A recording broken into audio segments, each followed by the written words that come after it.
Hello and welcome to your monthly Abyss and Imaginarium Theater review. This is the 6.1 Abyss and Imaginarium Theater, or well, it's kind of a half and half. Imaginarium Theater was mostly for the second half of 6.0. Well, this Abyss is more 6.1, but hey, it's not my problem. I did specifically wait for 6.1 to come out to name the video 6.1, but it's not my problem that we don't have more resets in order to name this shit more appropriately. But well, the more appropriate name is the October 2025 Abyss and Imaginarium Theater. And yeah, oh man, 2025 is almost over. How time flies, my goodness. So overall, let's start with the Abyss. It was something, huh?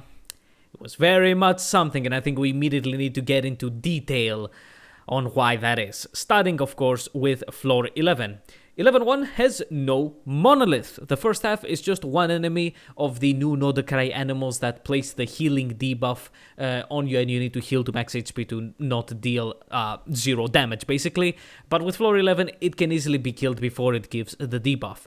While the second half of 11.1 is just 2 waves of 3 of the new Fatui soldiers. They're very simple and easy. Then 11.2, the first half is a Fatui operative, and then followed into with a Wayob, an Electro Wayob. Both should be easy. The Wayob shield in floor 11 breaks very easily. While the second half contains Wild Hunt enemies, but thankfully these are the small enemies, and they have low enough HP that the whole white HP bar mechanic isn't much of a problem, lunar damage or not. There's 2 waves of them, and then a Hydro Eidolon. And then 11.3 switches up the Wild Hunt, and now they are in the first half, followed by the new Fatui mechs, 3 of them. And the second half is very simple with a Fontaine mecha, followed by a Dendro Wayob. Overall, floor 11 has many new mechanics with the Nod-Krai enemies, but specific counters aren't really needed. The Wayob's shield breaks very easily no matter the element that you use, and the Wild Hunt is, as said, the small, simple enemies, and because their normal HP is low, you don't need Nod-Krai stuff to deal with them. Use up the floor 11 elemental damage buffs, and any team clears this iteration. And actually, someone did point out that why is there elemental damage bonus when Nod-Krai units don't use elemental damage bonus?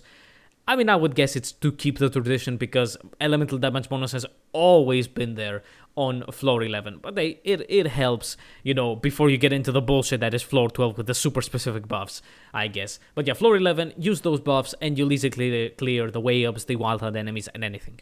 Then on to floor 12. The buffs before, of course, enemies are Lunar Bloom and Lunar Charged and Electro Charged. Can you guess why? Oh my goodness, yeah, the Lunar Bloom stuff, which I ranted about previously, where there's no buff for Burgeon or Hyper Bloom, because of course, we wanna lock you in. And I mean, the Lunar Charge stuff, I mean, yeah, you're not gonna buff anything else with Electro Charge, but oh boy, I think we're getting a lot of leaks that there's no lunar versions of other reactions, because guess what, if we buff the lunar version, we have to buff the normal version, and that will make other DPSs useful compared to our lunar only stuff. Yeah, I heard no lunar vaporize, no lunar freeze or something, and yeah, guess why? Guess why? It's because, as I said in the beginning of Nod-Krai, is that, hey, imagine if there was Lunar Vaporize, and you also have to buff Normal Vaporize. That will almost make you not pull for the new unit, huh?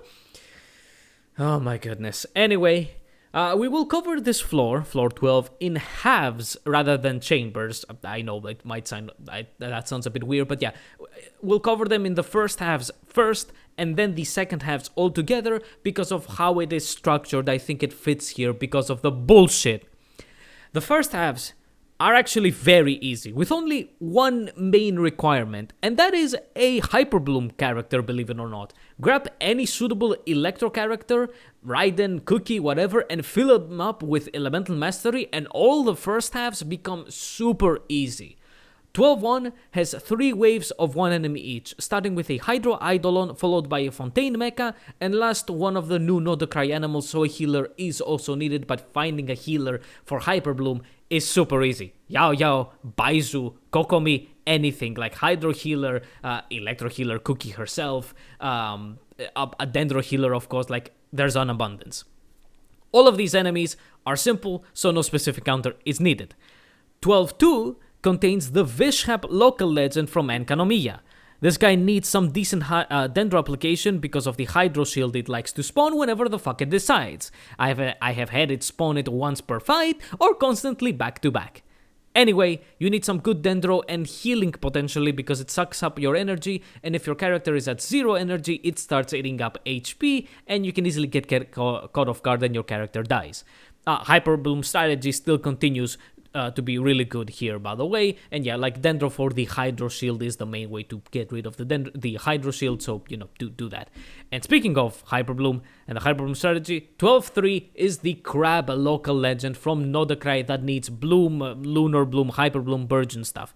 I mean, unfortunately, we don't have like an amazing good Burgeon characters. Yeah, there's Toma and mainly like Daisha, but like, you know, they're not like the really good stuff for Burgeon to use against the Crab. And also, and this does apply for Hyper Bloom, as I said, the buff doesn't apply to Hyper Bloom and Burgeon for the half buff and anyway.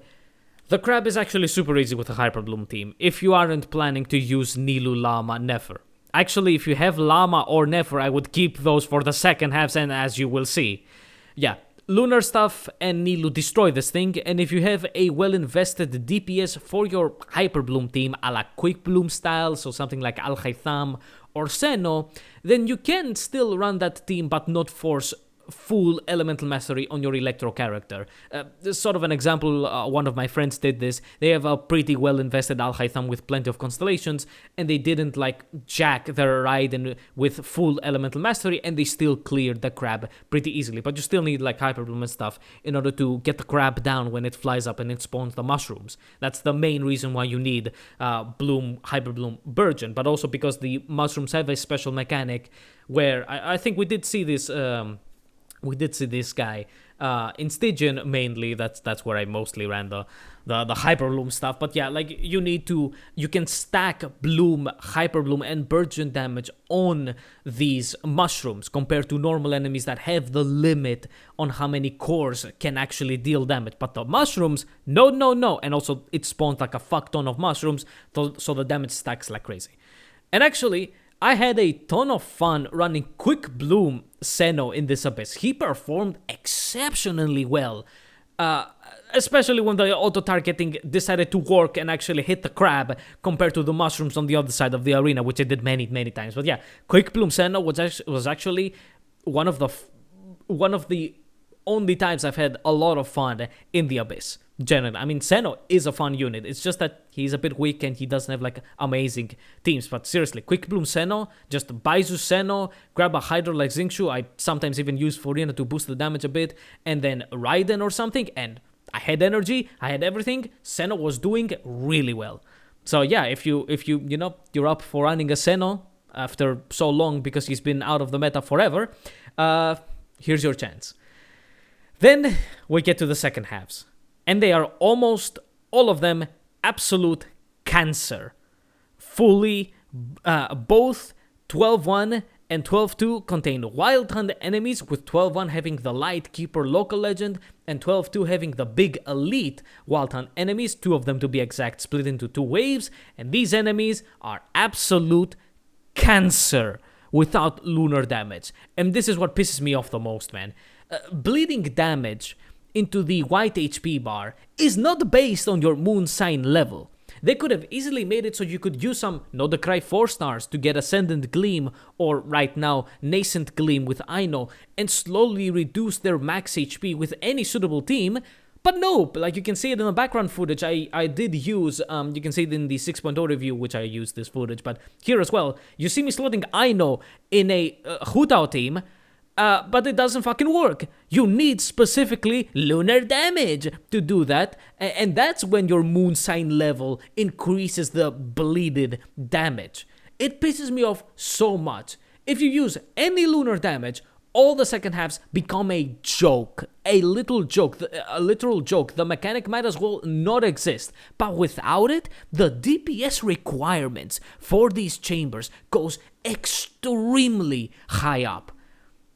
I guess that's why the first halves are decently easy.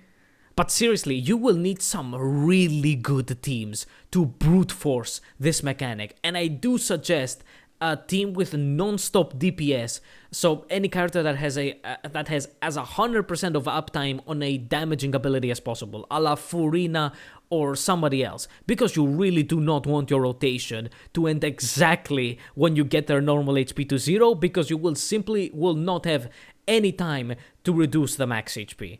And this is simply so fucking dumb. At least with Night Soul, you could use so many 4 stars to counter its stupid mechanics. Did they fit on every team? No, but you could at least do something with it. But lunar damage being completely blocked into 5 stars is beyond stupid. But of course, it shows the greed that has flourished into Genshin in the late years.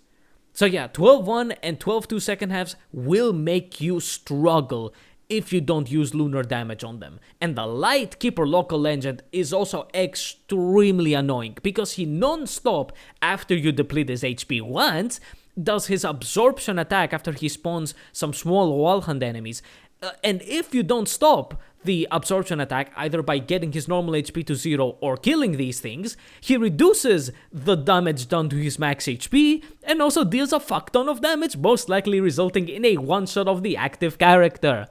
I had my Xiao dealing more than 100k per plunge to him, but because he non-stop did the absorption attack, I had no time to restart my rotation and kill his wild hunt spawns.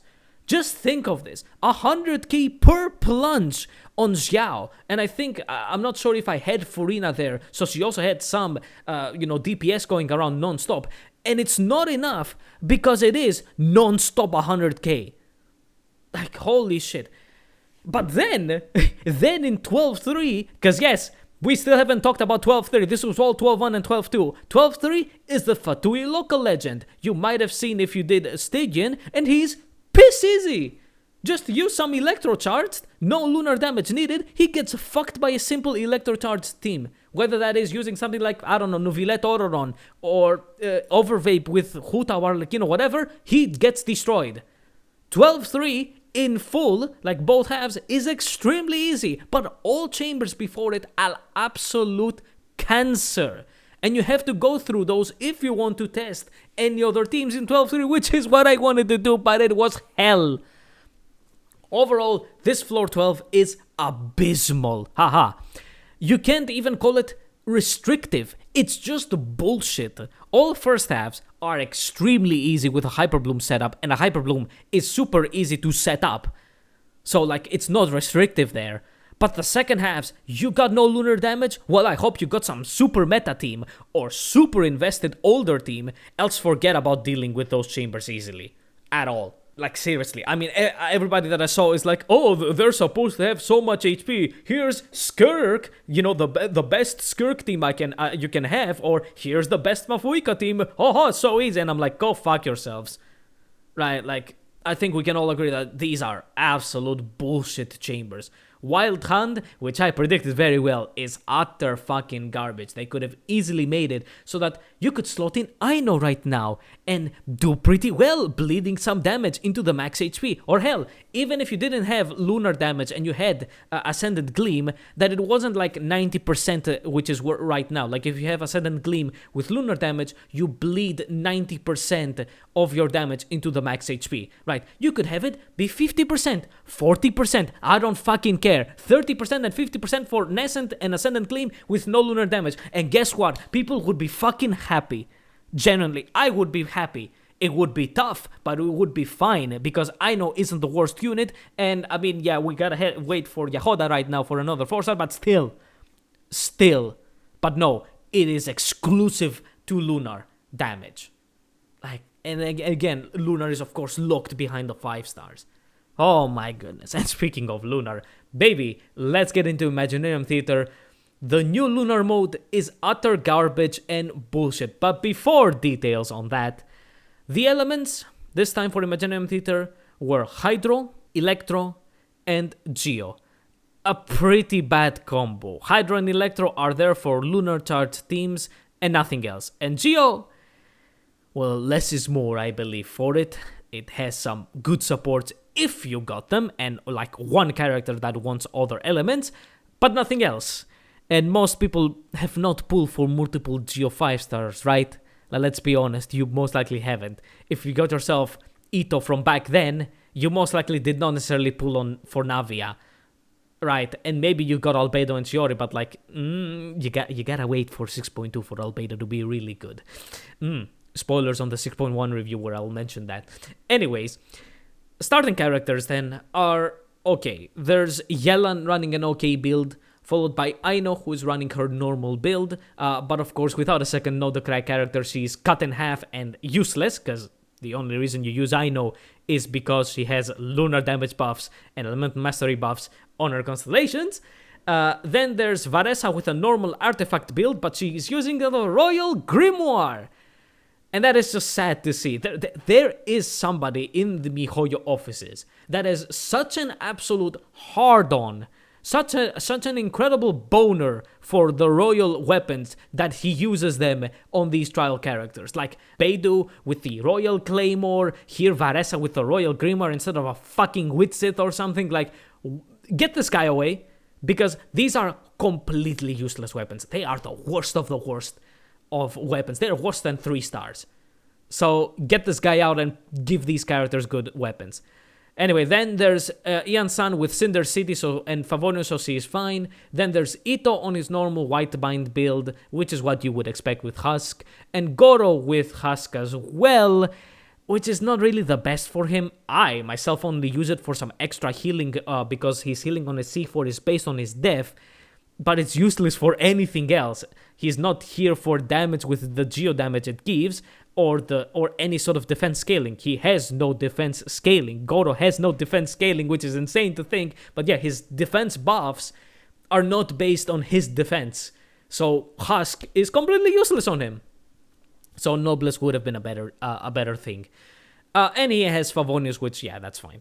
So outside of the really bad element combo, the trial builds are actually perfectly fine except for Varesa's weapon. As for the bosses, and I will clump up the lunar stuff here, it's not the easiest actually, I will say for sure. This is about the visionary mode, by the way, as most of the time. First is the local legend from Fontaine, the mini version of the experimental field generator. It allows anybody to plunge, so the Geo shield is very easily broken, and there's also Geo in the element, so it's very easy. It is followed, though, by Asimon, which makes no sense, because there's no Dendro, unless you specifically own the extra characters you can invite. So, yeah, but you can spawn Bloom cores with Hydro by hitting some of its components, so you can actually stun it without Dendro, but still, its inclusion shows the bullshit they want to pull this Imaginarium Theater cycle. Next is the Legatus Golem boss. Get some good Geo in there, else he ain't going down in time. And last is the Pyro Falcon boss from Natlan, so keep a good Hydro character for it. Then, let's talk Lunar Mode, shall we? So, there's a new mode for Imaginarium Theater that needs even more fucking characters to access. Just simply access. After the first boss, if you have enough characters, after the first boss, you can do 2 Lunar Challenge stages whenever you want. The catch? They are complete bullshit, and they also take energy from your characters. So you waste 1 point of energy from the other Imaginarium Theater stages. But holy shit, they are complete and utter bullshit. And I'm not talking about enemy difficulty. No, sir, no. I am talking about the absolute nerve-busting mechanics that they have put into these. Mainly the first stage, because the second stage, at least in this Imaginarium Theater, is just a terror shroom. It's got nothing else special. It's got plenty of HP because it's high level, but it's a simple boss that many teams can handle. But oh man, that first stage. So. The first lunar stage is non-stop waves of Eremites. Most of the time, it's a duo of the spirit spawners, but sometimes you also get those that just infuse their weapons. Wanna know the bullshit? First is that your character will non-stop get hit by electro damage. That's it. That's the mechanic. There's no counter, there's no special thing. It's just periodically your active character will get hit by electro damage. Good fucking luck. The only counter is healing or shielding. Fuck you. And the second one? Oh man. It raises my blood pressure to insane levels just thinking and talking about this. Prepare your headphones for this. This lunar stage wants you to kill a certain amount of enemies within a time limit. Okay, no problems here. But killing an enemy takes time off the counter. What the fuck? So the 5 minutes they give you is an absolute fucking lie, because anytime you kill an enemy, it takes like 17 seconds off, and you need to kill like 17 enemies to complete the stage. Who the fuck thought of this? I genuinely wish you lose your job and die. I am not joking. The person or people or whoever the fuck thought of this must be on another level of stupid. So many fucking times I would have a perfectly good team to do this stage, but every time I would reach 16 out of 17 enemies killed and I would have 2 low HP enemies in front of me, I would kill one and reach 16 out of 17 and the timer would go to fucking 0 because of this stupid fucking bullshit.